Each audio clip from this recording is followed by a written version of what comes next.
All right, heckled by veteran comedian. Oh, it's fucking hilarious. Hello, Billy Bald Foreskin.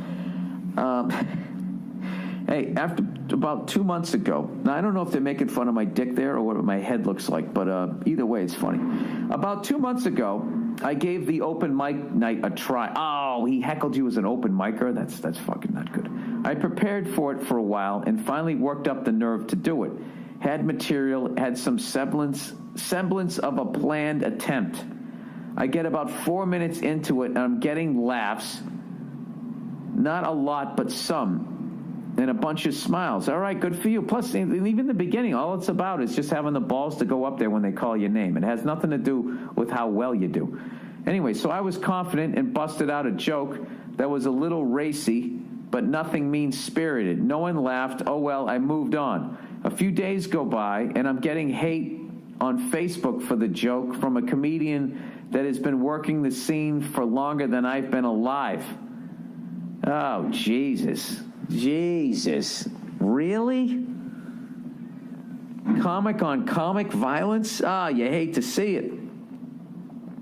I take what he says as wisdom, but then he tells me that you shouldn't ever say anything on stage you don't believe in.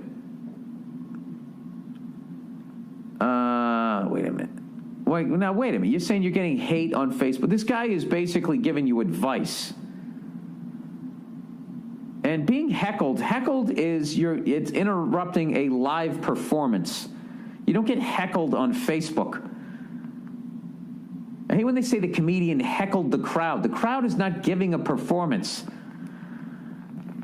I call bullshit on that and always thought as a comedian, you get to push the envelope some because when it's all said and done, as long as you weren't hateful for the sake of hate, you're good. Anyways, I haven't had the nerve to go back on stage out of the fear of getting trashed on Facebook. Anyways, love the podcast. Hope you come to Memphis soon and go make love to yourself. Also, I can't get hard. Please fix this with magic. All right. First of all, I don't know what you said. I'd have to know the joke that you said. I know how you feel about the joke. I know how the other comic feels about the joke. But it just seems like the comic is giving you some advice there. I don't know how hard the person went. Personally, I wouldn't do that. But you sound way more seasoned than someone who just did it for the first time.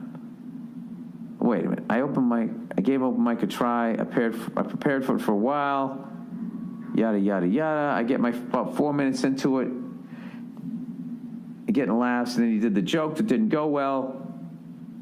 I mean, I don't know, dude. I don't know. I mean, I wouldn't say that to an open micer. I also don't know what you said, and it just sounds like he's giving you advice. I can tell you this right now. If you're going to let one fucking person and some bullshit on Facebook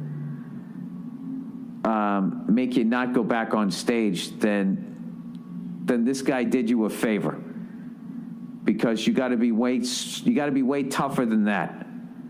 Because if you think this is the first fucking time, like, it's just, when I was sitting in that motel when we were shooting the other day, I walked in and I just laughed. I was like, all these places smell the same.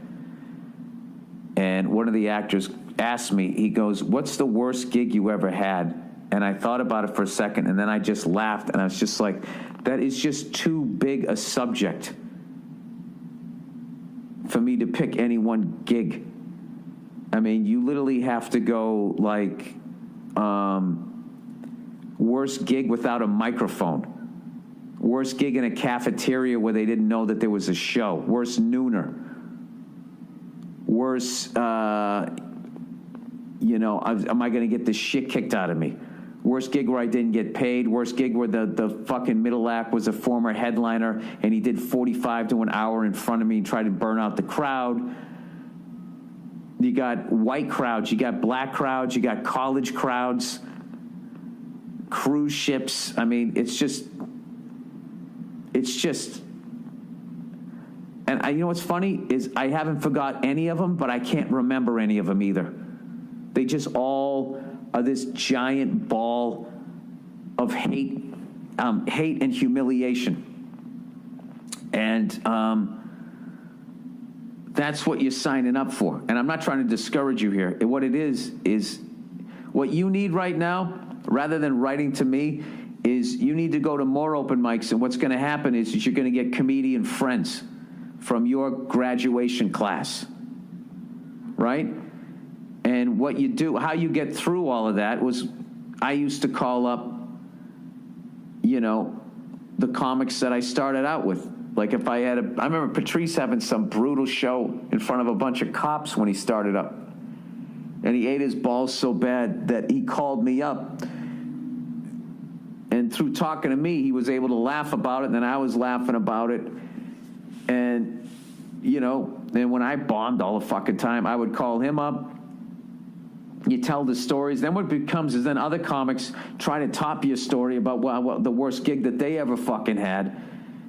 And that's what it just starts to become. As you're going through it, you just get seasoned, and then you're just literally on stage going through some of the worst humiliation of your life while thinking, I can't wait to tell this to my buddy when I get home or whatever. I mean, just don't let this fucking guy discourage you. Fucking shake it off. You got to be like a relief pitcher. You fucking gave up a home run. Give me another ball. I'm coming right back with the heat. You got to be like that. I'm not saying that comic is right or wrong, because I don't know what you said.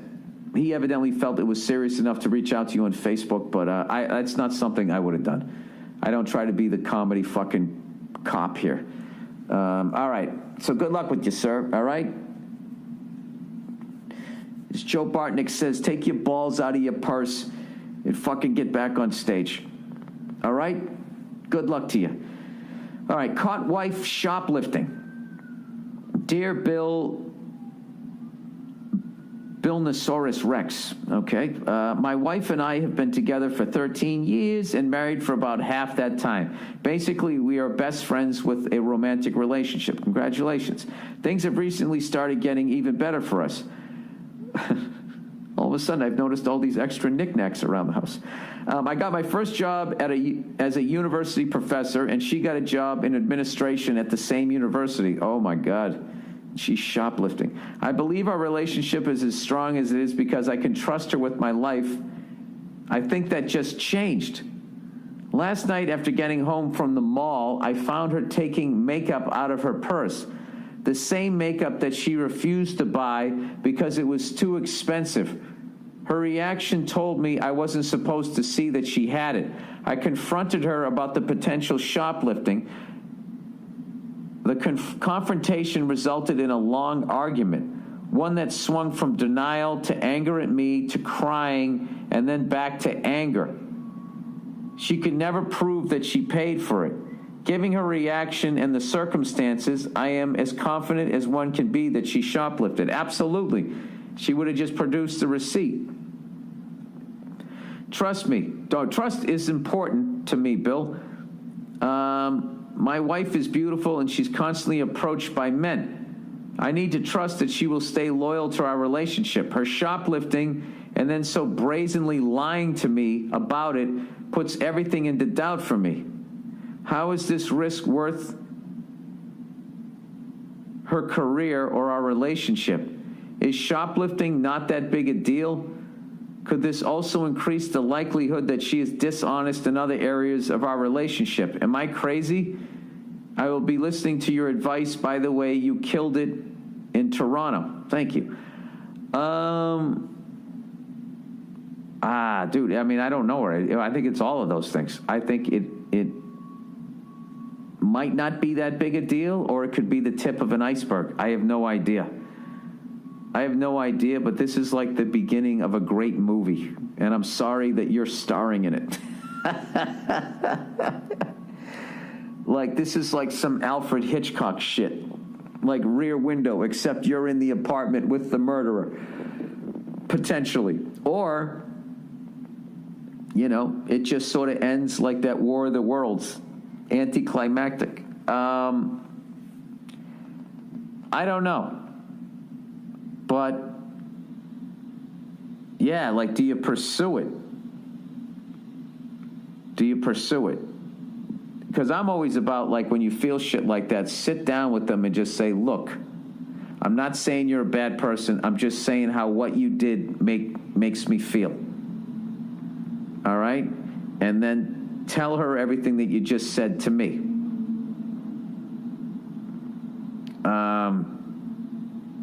However, you could also be pulling some threads here, and the whole thing comes crashing. I don't fuck. You know what, dude? You know what I would do, dude? Fuck this. You know something? This is what women do. When they're feeling something, they sit you down. Fuck her tears. Fuck her anger. Fuck this. You got to validate what you're feeling.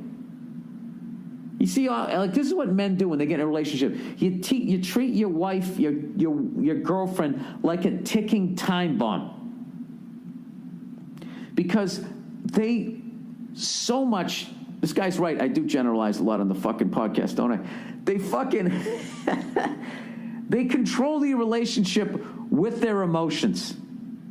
And then it's all subtly tied to special teams, which is your fucking, sex life. And if they're in a fucking bad mood about you, you're not going to have any fucking sex. It's fucking ridiculous, but that's how it works. So, but fuck that, dude. If this is what you're feeling and all of that shit, you're supposed to sit on it? Fuck that. What do you think your wife would do? You don't think she would do that? You don't think she would start snooping on your Facebook? I don't know. I'm not saying don't fucking snoop on the Facebook. What I'm saying is what you should do is you should tell her, I don't know what to do here. If you fucking do a stakeout, if you start fucking, oh man, that's creepy. Because then if you're fucking wrong, no, don't do that. Because then if you're fucking wrong and she catches you spying on her, then she has the upper. Then you become wrong because you caught her shoplifting. Yeah, I would sit her down and just say, listen, okay, I'm not saying you're a bad person or anything. I'm just telling you how I feel. Seeing you shoplift and then lie to me about it. And dude, if she starts crying or she gets angry, fuck that. She's being a fucking baby and she's manipulating it. And then I would also sit there and if she does that again, I would say, and now your inability in a mature way to handle what it is that I'm saying to you. And let her get as fucking angry as she wants to get. And it's like, be like, you're getting angry at me. I didn't steal anything. I didn't lie about it.